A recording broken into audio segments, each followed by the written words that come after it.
சொல்வதை செய். இது ஒரு திகில் கதை. பெரியவரே, இந்த வீட்டுக்கு வாடகை எவ்வளோ? உன்னால் எவ்வளோ கொடுக்க முடியும்? உண்மையை சொல்லணும்னா எனக்கு இன்னும் எந்த வேலையும் கிடைக்கல. ஏதோ வயிற்று பசிக்காக கிடைக்கிற வேலையை செய்வேன். என்னால் மாதம் 500 தான் கொடுக்க முடியும். ஆனால் இந்த வீட்டை பார்க்குறப்போ 5000 கூட கொடுக்கலாம் போல இருக்குது. ஆச்சரியப்படுறதுக்கு ஒன்றுமே இல்லை. நான் எங்கே? சரி நான் வேறு வீட்டை பார்த்துக்கிறேன் என்று கிளம்பியவன் அந்த பெரியவர் சொன்ன வார்த்தையை கேட்டு அப்படியே அதிர்ச்சியில் நின்றான். என்ன பெரியவரை சொல்கிறீங்க?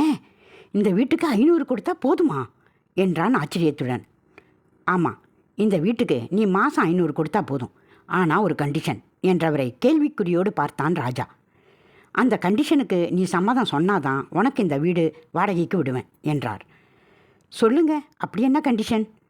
இந்த வீட்டில் நானும் உன்னோட தான் இருப்பேன். இந்த வீட்டை நீ சுத்தமாக வச்சுக்கணும். அப்படி நீ தவறுற பட்சத்தில் நீ எனக்கு வேலைக்காரனா உன் காலம் முழுவதும் இந்த வீட்டுக்குள்ளேயே தான் இருக்கணும் என்றார். இதை கேட்ட ராஜாவுக்கு சிரிப்புத்தான் வந்தது. இவரே இன்னைக்கோ நாளைக்கோ இருக்காரு, இதில் கண்டிஷன் வேற போடுறாரு என்று மனதிற்குள் நினைத்து கொண்டு சரி என்று சொன்னான். அவன் சொன்ன அந்த நொடி அவன் முன் ஒரு பேப்பரை நீட்டினார் அந்த பெரியவர். இது எதுக்கு பெரியவரே? அக்ரிமெண்ட். இதை படித்து பார்த்துட்டு உன் கையெழுத்தை போடு. எல்லாவற்றையும் மேலும் கீழுமா நல்லா படித்து பாரு என்று சொன்னார்.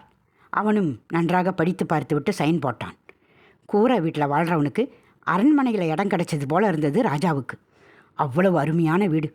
பழங்காலத்து வீடாக இருந்தாலும் அதை அந்த பெரியவர் பராமரிக்கும் அழகுக்காகவே எல்லோருக்கும் பிடிக்கும். அந்த அளவுக்கு வீடு சுத்தமாக இருந்தது. அங்கு ஒரு பழைய வாட்ச் தொங்கிக் கொண்டிருந்தது. அதை பார்த்த ராஜாவுக்கு அதை பிடித்து போனது. அவருடைய அனுமதி இல்லாமலே அதை எடுத்து தன் கையில் கட்டப்போனான். அதை தொடாத, மூடா என்று அவர் அதட்டும் தோரணையில் கூற ஒரு நொடி ஆடித்தான் போனான் ராஜா. ஐயா பெரியவரே, பார்க்க நல்லா இருந்துச்சு, அதனால தான் தொட்டேன் என்றான் பாவமுடன். உனக்கு இங்கே தங்க மட்டும்தான் அனுமதி. இதுக்கப்புறம் என் பொருளை நீ தொட்ட உன்னை நான் சும்மா விட மாட்டேன் என்று கடிந்து கொண்டு அந்த வாட்சை மிக நேர்த்தியாக அங்கு வைத்துவிட்டு தன் அறைக்கு போனார். போனவரை இமை கொட்டாமல் பார்த்தான் ராஜா. இந்த ஆள் என்ன விசித்திரமாக இருக்காரு. சரி, நம்ம ரூமுக்கு போவோம் என்று அவனுடைய அறைக்கு போனான். அந்த பெட்டியில் படுத்தது தான். தன்னையும் அறியாமல் தூங்கி போனான். பல நாள் சரியான தூக்கம் இல்லாததால் காலை தூங்கியவன் இரவு 8 மணிக்குத்தான் எழுந்திருச்சான். பசி வயிற்றை கிள்ள பேக்கெட்டை பார்த்தான். அதில் வெறும் 100 ரூபாய் தான் இருந்தது. சரி, வெளியே போய் சாப்பிடுவோம் என்று தன் அறையில் இருந்து வெளியே வந்தான். சரி, அந்த பெரியவர்கிட்ட ஒரு வார்த்தை சொல்லிட்டு போயிடலாம் என்று அந்த பெரியவரை தேடினான். அந்த பெரியவர் டைனிங் ரூமில் வகை வகையான சாப்பாடை ருசி பார்த்து கொண்டிருந்தார். அதை பார்க்கவும் இவனுக்கு அப்படியே ஆசை வந்தது.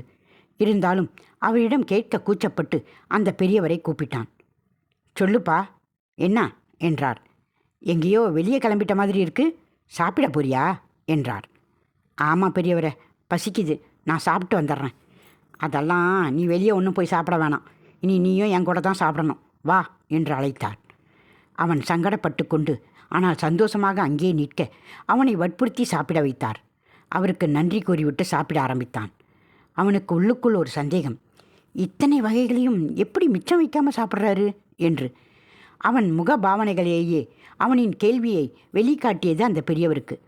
தம்பி, உன் மனசில் நீ என்ன நினைக்கிறேன்னு எனக்கு தெரியும். இதையெல்லாம் நான் மட்டும் எப்படி சாப்பிடுவேன்னு தானே. இது எனக்கு மட்டும் இல்லை, இங்கே வேலை செய்கிற வேலைக்காரங்களுக்கு தான் என்றார். என்னது, இங்கே வேலை ஆட்கள் இருக்காங்களா என்றான் ஆச்சரியத்துடன். நான் தான் உங்ககிட்ட சொன்னேனே, என் விதிகளை மீறுறவங்க இங்கே வேலைக்காரங்களா என் கூடயே இருப்பாங்கன்னு என்று வாய்விட்டு சிரித்தார். அந்த சத்தம் ராஜாவுக்கு ஒருவித பயத்தை கொடுத்தது. இந்த ஆளுகிட்ட எதுக்கும் கொஞ்சம் எச்சரிக்கையாக தான் இருக்கணும் என்று உள்மனது கூறியது. தன் வேலையெல்லாம் முடித்துவிட்டு தன் ரூமுக்கு போனவனை கூப்பிட்டார் அந்த பெரியவர்.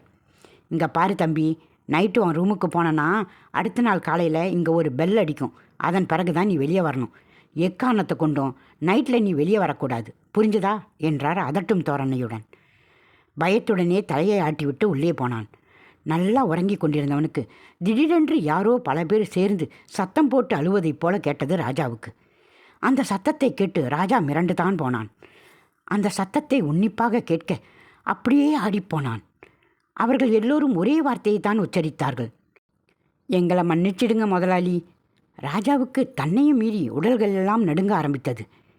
இந்த ஆளுக்கிட்ட தெரியாதனமாக மாட்டிக்கிட்டோமா? எப்படியாவது இங்கேருந்து போயிடணும் என்று மனதிற்குள் நினைத்து கொண்டு சிவபெருமானின் நாமத்தை உச்சரித்து கொண்டே தூங்கிப் போனான். அடுத்த நாள் அந்த பெல் அடிக்கவும் அடித்து பிடித்து எழுந்து கொண்டான். அந்த பெரியவரிடம் உட்கார்ந்து காலை உணவு முடித்து கொண்டு வேலையை தேட ஆரம்பித்தான். ஆனால் ஏனோ இன்று கூலி வேலைக்கு கூட அவனை யாரும் கூப்பிடவில்லை. கவலையுடன் வந்தவனை ஒரு குரல் நில் என்று சொன்னது. இன்னும் சோர்வோடு யார் என்று திரும்பி பார்க்க அங்கு 40 வயது மதிக்கத்தக்க பெண் ஒருத்தி நின்று கொண்டிருந்தாள். சொல்லுங்கக்கா, என்னையா கூப்பிட்டீங்க? ஆமாம் தம்பி, உன்னை தான் கூப்பிட்டேன். நீ ஒரு வீட்டில் இப்போ தங்கியிருக்கியே, அது உன் சொந்த வீடா என்றாள். இல்லைக்கா, அது நான் வாடகைக்கு வந்த இடம். அந்த வீட்டில் ஒரு பெரியவர் இருப்பார், அவர் தான் அந்த வீட்டுக்கு ஓனர் என்றான் ராஜா. அது எனக்கு தெரியும்ப்பா. நீ எதுக்கு அந்த வீட்டுக்கு போன? அந்த ஆள் ஒரு சைக்கோ மாதிரி. அதை விட ஒரு முக்கியமான விஷயம் தெரியுமா? ஒரு நாள் வீடு சுத்தமாக இல்லைன்னா அவர் பொண்டாட்டியை கொன்னுட்டதா பல பேர் ஊரில் பேசிக்கிறாங்க. அப்புறம் என்று சொல்ல வந்தவள் எதுவும் பேசாமல் தன் வீட்டை நோக்கி வேகமாக நடக்க ஆரம்பித்தாள். அவளின் செயலில் குழம்பி போனவன் திரும்பி பார்க்க அங்கு அந்த பெரியவர் அந்த பெண்மணி போவதையே முறைத்து பார்த்து கொண்டிருந்தார். அந்த பெரியவரை பார்க்க தைரியம் இல்லாமல் இவள் வேகமாக வீட்டுக்கு போனான். ரூமில் இருக்கும் தன்னுடைய துணிமணிகளை எடுத்துக்கொண்டு ஹாலுக்கு வந்தான். அவனையே வெறிக்க பார்த்து கொண்டிருந்தார் அந்த பெரியவர். எங்க தம்பி, துணிமணியெல்லாம் எடுத்துக்கிட்டு போகிற மாதிரி இருக்கு? இவர்கிட்ட உண்மையை சொன்னால் கண்டிப்பாக விடமாட்டார்னு நினச்சிக்கிட்டு, ஐயா நான் ஒரு வேலையாக வெளியூர் போகிறேன், ஒரு 4 நாளில் திரும்பி வந்துடுவேன் என்றான் ராஜா. அவன் பதிலை கேட்டு எதுவும் பேசாமல் அவன் கிட்ட வந்தார். அவன் கையெழுத்து போட்ட பேப்பரை அவனிடம் நீட்டி, இதை படி என்றார். ராஜாவும் அதை வாங்கி படித்தான். அதை படிக்க படிக்க அவனுடைய உடல்கள் எல்லாம் நடுங்க ஆரம்பித்தது. அதில் நிறைய வாக்குறுதிகள் இருந்தது. அதில் ஒன்று, நீ இந்த வீட்டுக்கு வந்துட்டா இந்த வீட்டுக்கு நீ சொந்தம் என்று இருந்தது. ராஜாவுக்கு கோபம் பொங்கிக் கொண்டு வந்தது. நீ எல்லாம் ஒரு பெரிய மனுஷனாயா? உனக்கெல்லாம் நல்லசாவே வராதாயா என்று வாய்க்கு வந்ததெல்லாம் பேசி கொண்டிருந்தான். ஏனோ இவரை எதிர்த்து விட்டு வெளியே செல்ல இவனுக்கு பயமாக இருந்தது. அவரிடம் எதுவும் பேசாமல் தன் ரூமுக்கு போய் கதவை சாத்தி கொண்டான். அவன் உள்மனம் இங்கிருந்து எப்படியாவது தப்பிக்க வேண்டும் என்றிருந்தது. நைட்டு அவர் தூங்கின பிறகு இங்கிருந்து போயிடணும் என்று தீர்மானித்து கொண்டான். கோபத்தில் இருந்தவனுக்கு பசி வயிற்றை கிள்ள கதவை திறந்து வெளியே வந்தான். அந்த பெரியவர் டைனிங் டேபிளில் இருந்தார். எனக்கு தெரியும் உன்னால் பசி தாங்க முடியாதுன்னு, வா சாப்பிட்லாம் என்று கூப்பிட்டார். அவனும் எதுவும் பேசாமல் சாப்பிட்டு விட்டு தன் அறைக்கு போகும்போது அந்த பெரியவர் கூப்பிட்டார். தம்பி, இப்போ உள்ளே போனனா நாளைக்கு காலையில் தான் நீ வெளியே வரணும் என்றார். அவனும் தலையை ஆட்டி விட்டு போனான். சிறிது நேரம் அமைதியாக இருந்தவன் மணியை பார்த்தான். மணி 11:30 என்று இருந்தது.